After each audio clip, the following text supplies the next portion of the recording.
Hello, hello, hello, and good morning, good afternoon, good evening, no matter where you are listening from.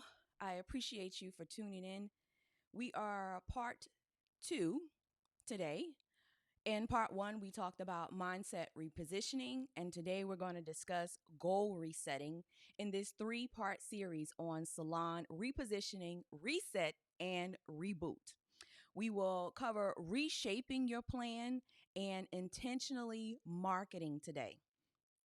Now, right now, you're probably in a tight position and you're rethinking your business, and that's completely understandable because I was doing the same thing. So I get it. I get the situation that you're in right now, but I also get that you cannot sit there long. We got to make some changes and you got to do some things differently to remove yourself from that. And it all begins with resetting your goals. So, in part one, we discussed our mind repositioning. Now, today we're going to discuss our goal reset. I am ElishaMonique. I am your salon stylist coach, product development consultant, teaching salons and stylists how to reestablish structure or open new salons in order to build a team, a clientele, increase your retail sales, develop that hair product line, all while becoming scalable and profitable. That is a wonderful beauty business to have. Wouldn't you agree if everything in your business just aligns up perfectly? Well, it can. So I want to share with you today about resetting your goals. So let's start. Now, goals are ideas and desired results that we would like to happen in the future. To get to this single or multiple goal, you need a plan and you need a commitment. So, as a matter of fact, there are many goals.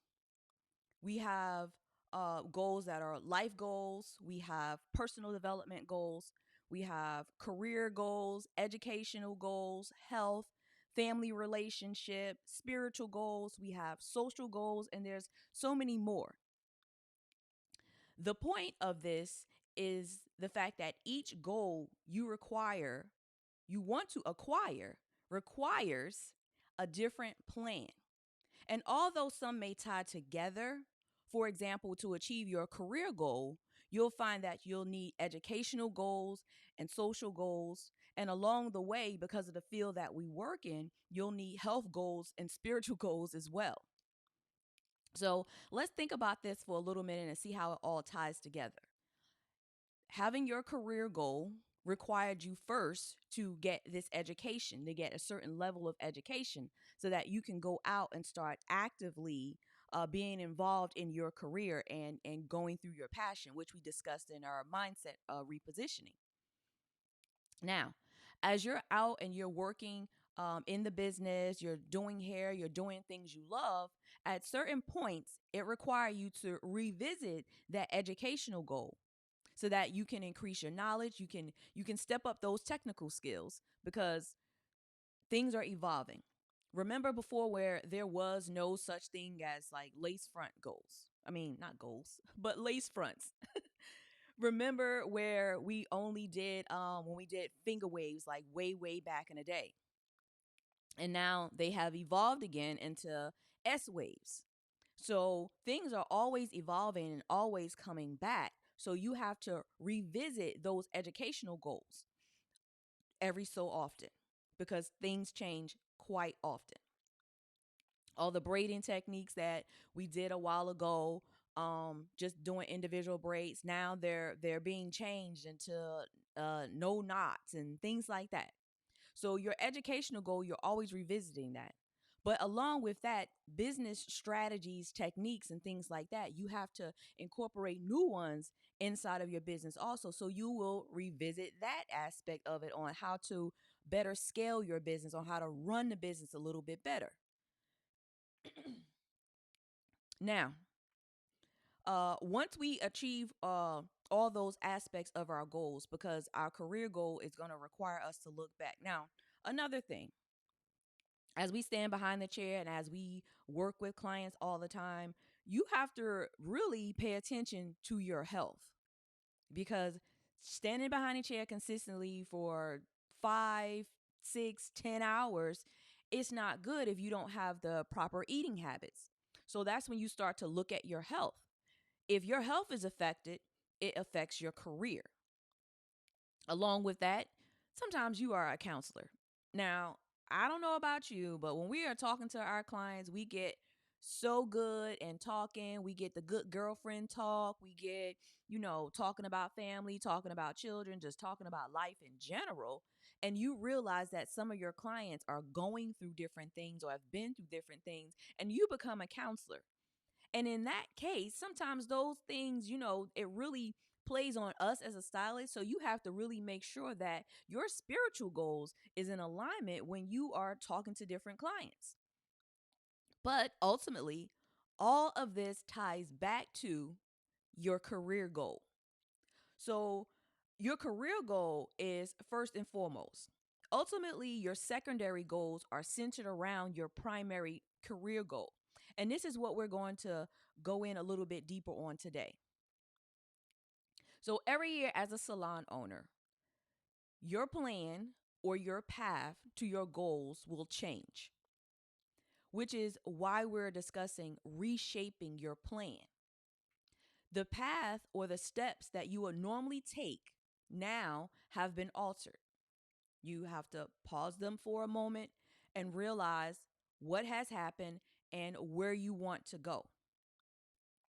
So, what do you do? How do you get this done? And this is why I want to, the way that I see it is that you have two options, right? You can either quit, you know, or you can make it work.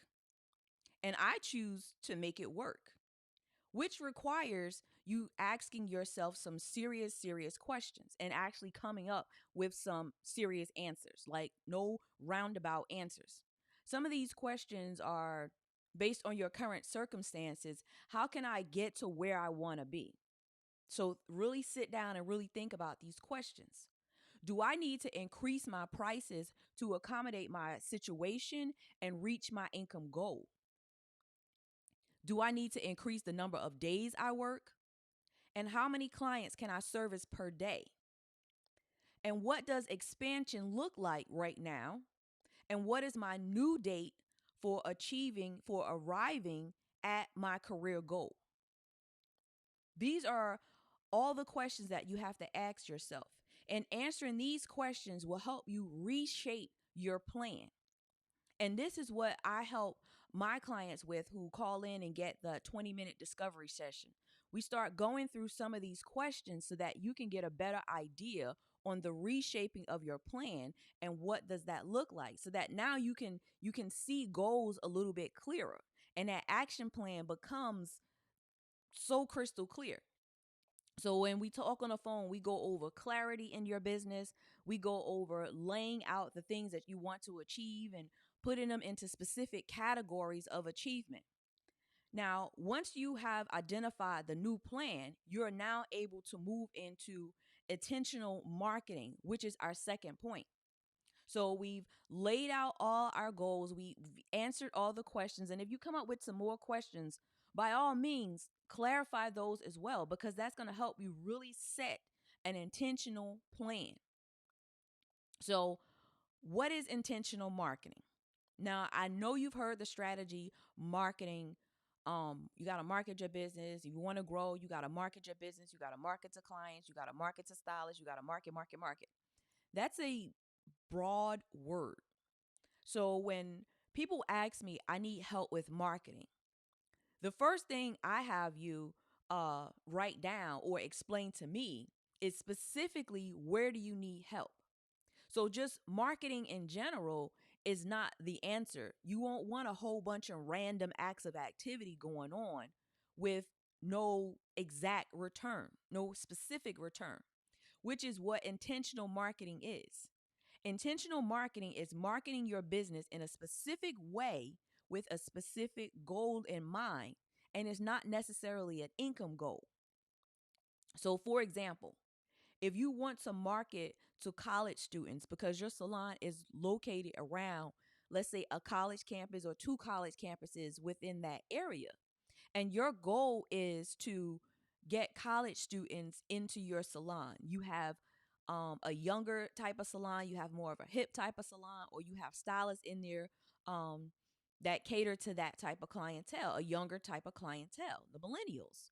So your intentional marketing efforts would be to the college in efforts to gain those people as clients of your business. Now, the intention is to either go out to the campus, be involved with campus activities, see where you can post yourself at, see how you can position yourself around the campus to gain those people, not necessarily to go there to get new clients, but to position yourself, intentionally marketing, to position yourself to be in that area, to say whenever a student is looking for something, they have a job interview, they have a show coming up and they need to look presentable, or they just want to get their hair done, they're looking for someone who can actually maintain their hair on a consistent basis, you are the go-to person.